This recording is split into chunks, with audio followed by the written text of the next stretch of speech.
Okay, so my name is Liz. I'm a beginner gardener. I come from a long line of people who know how to do this, and I don't. But I have committed myself to learn. And so here are some things. My top three. Gosh, should I flip you off? I'm so sorry. Top three tips as a beginner gardener. Tip number one. Just do a little research. There are these things called zones that are important for what you grow and what will survive where you live. And I'm not saying get too deep in the zone conversation, but it's helpful to know so that you don't go, I'm in zone 7 or 8, and you can't grow citrus in my zone. So if I went and was like, I'm going to grow some lemon trees, that would be counterproductive to my progress as a beginner gardener because nothing would live. Just do a little research about where you live and what will actually work where you live. Okay. Tip number two, make a plan. So one thing that I did was that I planned for years and years and never implemented anything. And that was because my plan was a little too grandiose. Okay. I was taking soil samples, sending them to the state of Tennessee.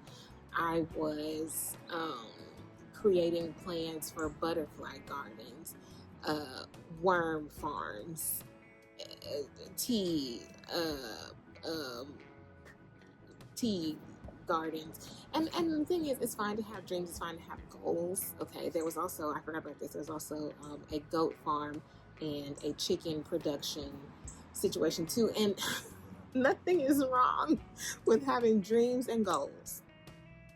But your plan, especially if you're starting, your plan needs to be attainable. And you really don't need anything to start and to really fall in love with it other than a container and some dirt and some seeds, really, and some water and sunlight. Okay, so water, we most of us got that. Sunlight, that's free. Containers are really easy to come by. It can just be a bucket. It can literally be a plastic bucket on your porch. It will grow. Okay, actually, I will put in footage of bell pepper seeds that were rotten from a rotten bell pepper in my refrigerator that I threw in a plastic compost bucket and kept covered that are now sprouting and trying to grow. Okay, so one thing about it, nature's going to do, and this is a really beautiful thing that I am learning, nature's going to do what nature's going to do regardless of what we do. Now, there are things we can do to support it and to further it, but like, but for instance, all these trees back here behind me, didn't nobody plant those. They're there. Okay, they're there. They're thriving. I don't take care of them. I don't prune them. I don't water them. I don't feed them. I don't do nothing to the trees, but look at them. Sometimes I touch them, and that's it. So that's something that is a little counterintuitive in our culture, but especially for people who work like regular 9 to 5s and have, something that they are in charge of all the time and like responsible for. You definitely have to be responsible for your garden, but you don't have to micromanage. And there's actually no way that you can, because nature is nature and natural elements you cannot control. But it's okay to have a plan. So for instance, like I said, I had this very grandiose, um,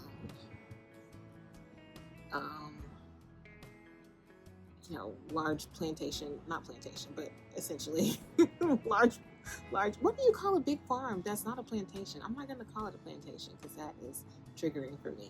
But I had this really huge plan and it was overwhelming and I didn't know how to start.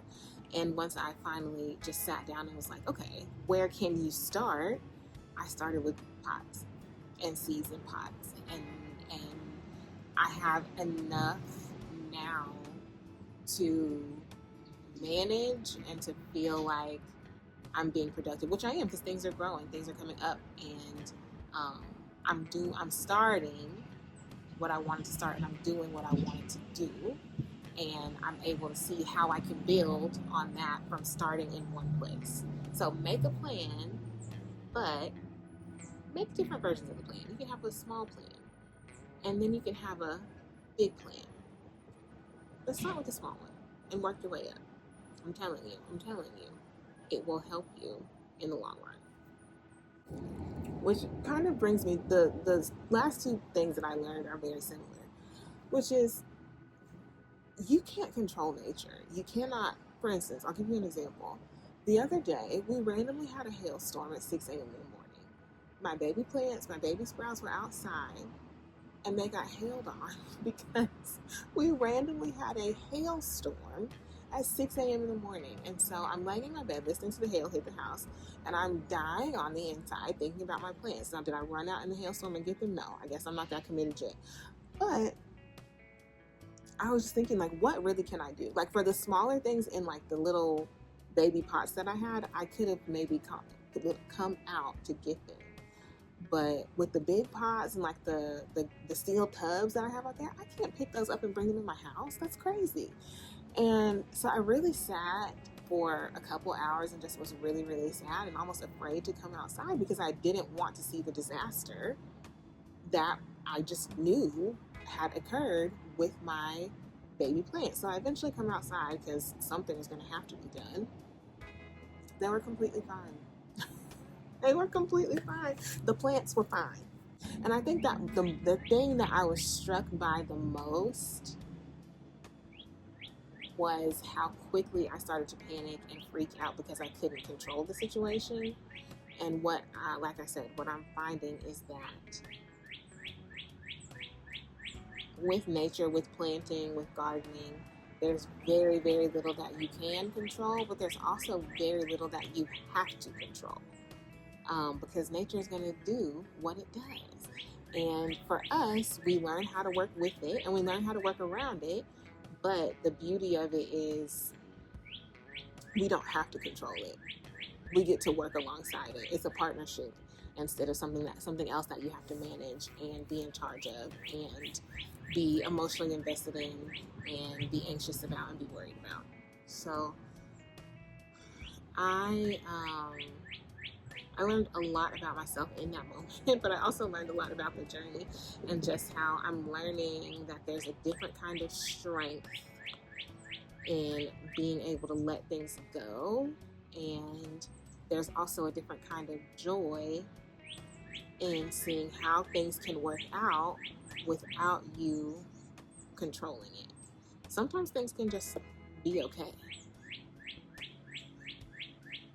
and that is a beautiful thing. So yeah, that's all I have to say. That's all I have to say.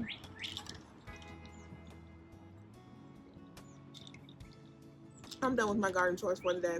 If you want to go look at what I did today, you can go to my TikTok. I have a lot of friends on TikTok, and we share gardening tips and tools and life lessons that we learn from the garden. So if you want to be a part of that, follow me on TikTok. If not, just subscribe to YouTube. Stay here with me. Okay, help me as I learn what I need to be doing in this new space. But as of right now, that's all I have. I'm been to also. Oh, speaking of TikTok, I got this on TikTok. It's cute, right?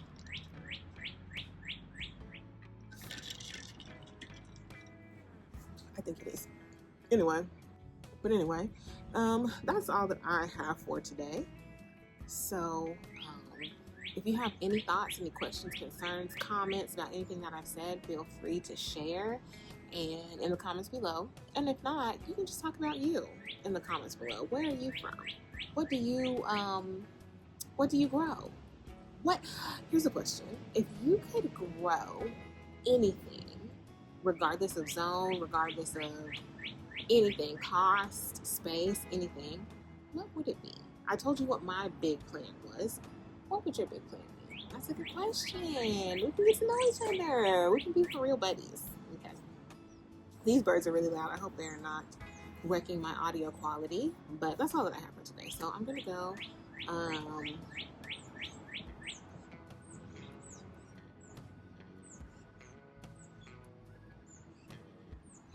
Now she's quiet. Oh.